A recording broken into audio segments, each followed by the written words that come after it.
Hello tout le monde, j'espère que vous allez bien. Je suis super contente de vous retrouver dans cette vidéo avec un engin assez spécial à mes côtés. Donc comme vous pouvez le constater, je vais vous parler d'un arrondisseur. Qu'est-ce que c'est un arrondisseur? Comment on utilise un arrondisseur? Et est-ce qu'on utilise encore un arrondisseur? Parce qu'on m'a demandé si ça s'utilisait encore à l'heure actuelle. Et je pense qu'en couture, c'est un outil un petit peu oublié. Du coup, je voulais le remettre un petit peu en avant parce que honnêtement, ça change la vie. Donc on va voir après le générique, mais vous allez voir, restez bien parce qu'il est génial.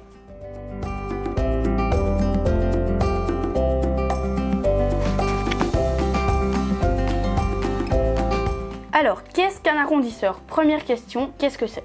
Alors, c'est cet engin, voilà la réponse. Est-ce que c'est clair? Non. On va donc détailler cela. Alors, qu'est-ce que c'est? C'est donc un outil qui va vous permettre de tracer sur votre mannequin, enfin sur votre mannequin ou sur une vraie personne. Donc quand je dis mannequin, on va prendre le terme mannequin pour mannequin ou personne humaine, une vraie personne, qui va permettre en fait de tracer des ourlets. Alors, vous allez me dire, ok, mais moi mes ourlets, enfin voilà, je suis mes patrons, je les trace, c'est bon, je coupe, je sais.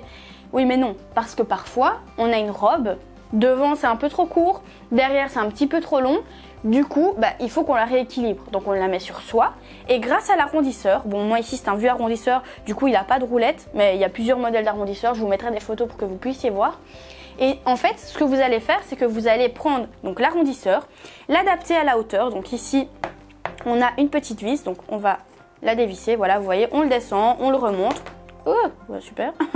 En fonction de ce qu'on a besoin comme hauteur. Donc imaginons on a une jupe qui arrive au genou, on veut qu'elle arrive 10 cm au-dessus du genou. Donc on va venir tracer une ligne bien droite sur tout le contour de la jupe. Donc je vais vous montrer, ce sera plus simple pour les explications. Donc comment on va l'utiliser? Tout simplement, on va donc ouvrir le petit capot comme ceci. À l'intérieur, il y a de la poudre de craie, donc c'est-à-dire que ça, vous pouvez trouver ça très facilement dans les magasins de tissus, dans les merceries, ils en vendent. Parce que vous avez également des roulettes craie, donc voilà, ça se vend toujours, hein, voilà. Vu que je dis que c'est quelque chose d'oublié, mais il y a encore en magasin, vous pouvez encore trouver ça. Donc une fois que vous avez mis la craie dedans, vous allez avoir une pompe ici, avec un tube. Et en fait, en appuyant sur cette pompe, ça va faire sortir donc de ce petit bec-ci, donc j'en ai voilà sur les doigts, ça va faire sortir la craie. Et donc cette craie va venir s'appliquer sur votre vêtement et vous allez donc avoir la ligne correcte pour votre ourlet. Donc je vous montre l'exemple en espérant qu'il ne va pas se détacher. Il est vieux, un petit peu vieux, hein, donc je dois recoller tout ça. Donc voilà, là on va imaginer bien entendu que c'est une personne humaine, que la jupe bien sûr ne va pas s'arrêter à cette hauteur, mais voilà, c'est pour vous expliquer que ce soit clair dans votre tête comment ça se passe. Donc là par exemple, je veux avoir l'ourlet, donc je veux avoir l'ourlet à cette hauteur-ci. Donc je vais me mettre comme ceci avec donc, le bec contre le vêtement. Donc vous essayez au max de vous mettre contre le vêtement. Et une fois que c'est fait, on appuie une fois ou deux sur la pompe. Et là, on a notre ligne qui s'est faite. Donc le principe, c'est de faire ça sur tout le contour du vêtement, le devant, le dos. Comme le vêtement est sur vous, l'ourlet va s'adapter à votre morphologie à vous. Parce que parfois, on fait des ourlets sur des vêtements. On fait une ligne droite devant, une ligne droite derrière. Mais certaines femmes ont des popotins un petit peu plus larges. Du coup, l'ourlet du dos, il va être un petit peu trop haut. Ça n'ira pas, il va falloir rajouter, etc. Donc là, ça va vraiment permettre d'avoir un ourlet adapté à votre morphologie en plus. Donc ça, pour moi, c'est top parce que, voilà, on n'est pas tous des mannequins, faut se le dire. Et du coup, c'est bien d'avoir quelque chose adapté à sa morphologie. Donc on continue, on se met à côté. Comme on n'a pas bougé notre petit bec, il est toujours à la même hauteur. Nous, en tant qu'être humain, on ne bouge pas non plus. Et on continue à faire nos petites lignes.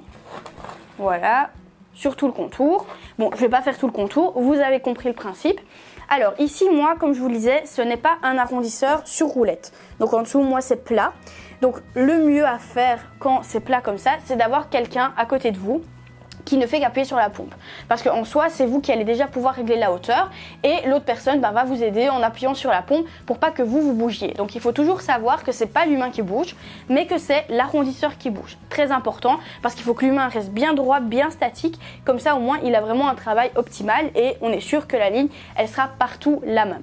Donc, si vous voulez par exemple travailler seul, il existe des nouveaux modèles. Ils sont bien plus jolis que ça, hein, d'accord? Parce que voilà, c'est vraiment un vieux modèle de la marque Singer, je sais jamais comment on dit, vous me l'avez déjà dit en commentaire, mais je retiens pas trop comment on dit.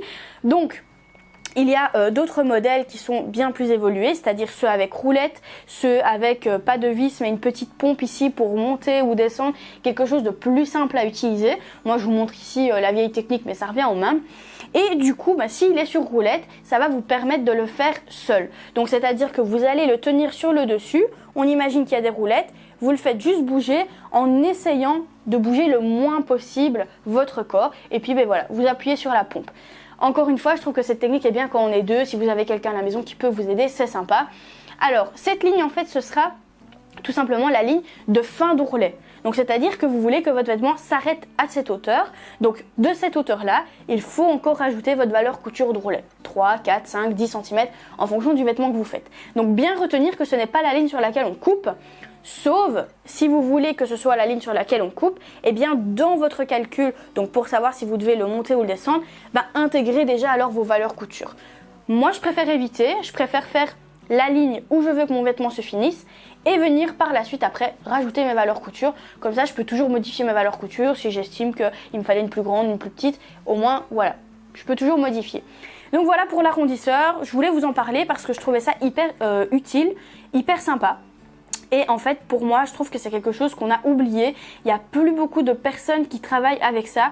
Le 3/4 des gens qui travaillent avec ça, ce sont des personnes qui sont âgées et qui font des retouches. Parce que bien souvent, on utilise ça en retouche pour retoucher les robes plus courtes, plus longues, etc. Alors, il y a différentes couleurs de craie. Bien sûr, là, c'est du noir et la craie est blanche, donc ça se voit super bien.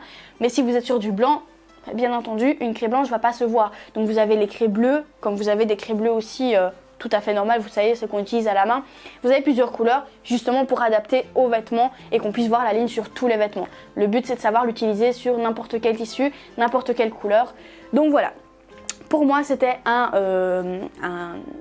outil, si je peux appeler ça un outil, hyper important à vous partager. Et si ça tombe, vous ne le connaissiez pas.